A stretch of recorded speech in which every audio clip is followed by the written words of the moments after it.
देश की राजधानी दिल्ली इन दिनों गंभीर जल संकट से परेशान है। उधर पानी के मुद्दे को लेकर सियासत भी हिमाचल, हरियाणा और दिल्ली तीनों राज्यों में जमकर दिखाई दे रही है। दिल्ली में कांग्रेस ने आम आदमी पार्टी के खिलाफ मटका फोड़ प्रदर्शन कर पानी के संकट को लेकर नाराजगी जाहिर की, तो वहीं पर विपक्षी दल ब्लेम गेम खेलने के अलावा मुद्दे का कोई समाधान नहीं कर पा रही है। देखिए हमारी स्पेशल रिपोर्ट में कैसे विपक्ष जल संकट पर राजनीति कर रहा है।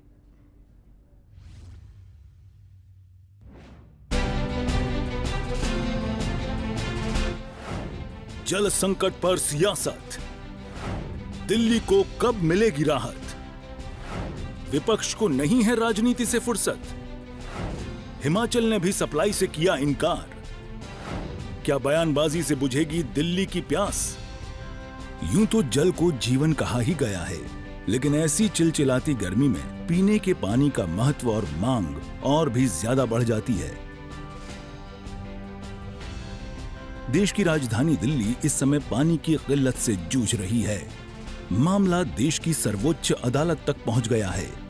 इस बीच राजनीति भी बदस्तूर जारी है। जल संकट को लेकर यह सियासत हिमाचल, हरियाणा और दिल्ली तीनों राज्यों में जमकर देखी जा रही है।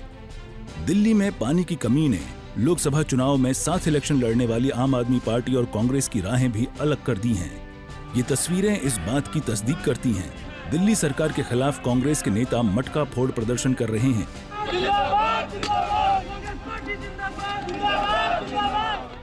बीजेपी भी कांग्रेस को इस मुद्दे पर घेरने का कोई मौका हाथ से नहीं जाने देना चाहती।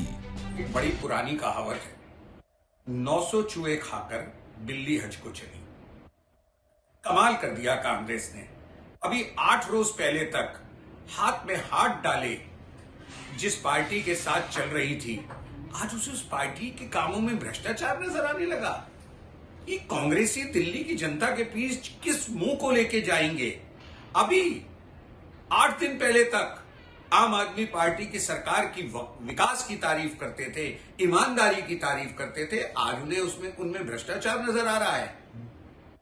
कमाल कर दिया भाई इन्होंने। दिल्ली की जनता कभी भी जिस तरह अरविंद केजरीवाल को आम आदमी पार्टी को माफ नहीं करेगी, ठीक उसी तरह राहुल गांधी और दिल्ली कांग्रेस को भी माफ नहीं करेगी। दिल्ली में पेयजल संकट कम होने की बजाय बढ़ता जा रहा है। ऐसे में दिल्ली सरकार इसके लिए लगातार हरियाणा को जिम्मेदार ठहरा रही है, ब्लेम गेम खेलने की कोशिश कर रही है। आम आदमी पार्टी भी पेयजल संकट के लिए हरियाणा सरकार पर आक्रामक है। आपकी राष्ट्रीय प्रवक्ता प्रियंका कक्कड़ का दावा है कि दिल्ली में पानी की समस्या हरियाणा सरकार ने पैदा की है, क्योंकि हिमाचल सरकार पानी देने के लिए तैयार है, लेकिन हरियाणा सरकार ने हिमाचल की तरफ से छोड़ा गया 137 क्यूसेक पानी रोक लिया है। देखिए, पानी पर बिल्कुल राजनीति नहीं होनी चाहिए। अब ये एक प्रायोजित क्रिएटेड प्रॉब्लम है हरियाणा सरकार द्वारा। दिल्ली के हिस्से का पानी मिलना चाहिए। 1050 क्यूसेक की जगह वहाँ 850 क्यूसेक छोड़ा जा रहा है, 200 क्यूसेक वहाँ कम किया जा रहा है। हम तो सुप्रीम कोर्ट गए थे कि अतिरिक्त पानी की जरूरत है दिल्ली को कुछ समय के लिए, क्योंकि मॉनसून डिलेड है और हिमाचल प्रदेश की सरकार वो देने को तैयार है। हिमाचल प्रदेश की सरकार ने पानी छोड़ दिया है, हरियाणा सरकार ने वो 137 क्यूसेक भी रोक लिया है, और जो पानी दिल्ली मुनक कनाल के द्वारा आता था उसमें भी कमी कर दी है। ये गंदी राजनीति भाजपा को बंद करनी चाहिए। हरियाणा के लोग, उनसे आप पानी का ग्लास मांगेंगे और साथ में लस्सी भी देंगे।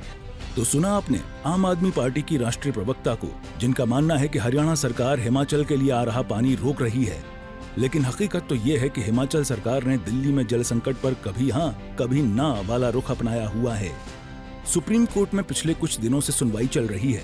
पहले हिमाचल सरकार की तरफ से हिमाचल में अतिरिक्त पानी होने की बात कही गई, जिसको लेकर सुप्रीम कोर्ट ने कहा कि हरियाणा के रास्ते हिमाचल से अतिरिक्त पानी दिल्ली आएगा। लेकिन 13 जून को अगली सुनवाई में हिमाचल सरकार अपनी बात से पलट गई और कहा कि समझौते के तहत ही हिमाचल दिल्ली को पानी दे रहा है, उनके पास कोई अतिरिक्त पानी नहीं है।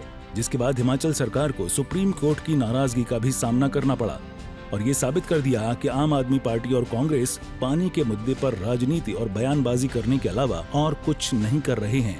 अब हिमाचल के मुख्यमंत्री सुखविंदर सिंह ठाकुर कह रहे हैं कि उनके पास अतिरिक्त पानी होगा तो वो दिल्ली तो क्या किसी भी राज्य को पानी देने से मना नहीं करेंगे। जो तो पानी की समस्या की बात है। हिमाचल के पास जितना भी पानी है, अपने राज्य की ज़रूरत को छोड़कर हम सारा पानी, चाहे दिल्ली है चाहे कोई और राज्य है, हम उनको देने के लिए तैयार है, क्योंकि हिमाचल प्रदेश भी इस देश का एक भाग है। तो पानी रोकने का कोई औचित्य किसी प्रकार से नहीं बनता। लेकिन जो लीगल हिच है, जैसे कि पानी ने आना है तो हरियाणा से होकर आना है, फिर वो दिल्ली पहुंचेगा, तो वो हरियाणा गवर्नमेंट से दिल्ली को सहमति बनानी है, हमें कोई हिच नहीं है। नहीं, गलत जानकारी नहीं। जो समझौते के तहत हमने कहा है उस पर हमने बात की है। समझौते के तहत यमुना वाटर का जो है सिलसिला, उस मामले में उन्होंने कहा होगा। वहीं पलटवार में हरियाणा भी दिल्ली सरकार को कटघरे में खड़ा कर रहा है। हरियाणा के सिंचाई राज्य मंत्री अभय सिंह यादव का दावा है कि दिल्ली को हरियाणा सरकार पूरा पानी दे रही है।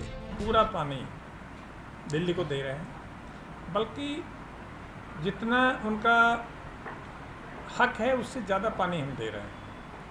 हम शुरू से इस बात के प्रति जागरूक हैं कि नेशनल कैपिटल में किसी तरह की पानी की, ड्रिंकिंग वाटर की अव्यवस्था ना फैले। हमारी कोशिश हमेशा ये रहती है कि पानी उनको पूरा दिया जाए, और वो उस पानी का कैसे इस्तेमाल करते हैं, उसका मैनेजमेंट कैसे करते हैं, वो उनकी जिम्मेवारी है। अगर हमारा पूरा पानी देने के बाद भी उनको पानी की कमी महसूस होती है, तो मैं शुरू से ये कहता रहा हूँ, हमारा स्टैंड यही रहेगा कि वो अपने अंदर के मैनेजमेंट को देखें कि कहाँ कमी है। पानी की कमी नहीं है। ऐसे में हरियाणा के पास जब हिमाचल से पानी ही नहीं आ रहा, तो वो आगे दिल्ली को कैसे पानी देगा? क्योंकि सुप्रीम कोर्ट ने कहा था कि हिमाचल के अतिरिक्त पानी के लिए हरियाणा पानी दिल्ली जाने के लिए रास्ता दे। अब सुप्रीम कोर्ट ने अपर यमुना बोर्ड को एक बैठक करके दिल्ली के जल संकट को सुलझाने का सुझाव दिया है। लेकिन ये मुद्दा तभी सुलझ सकता है जब विपक्षी दल राजनीति के बजाय समाधान पर अपना ध्यान केंद्रित करें। सूर्या समाचार के लिए दिल्ली से विनय सिंह और चंडीगढ़ से रवि चंदेल की रिपोर्ट।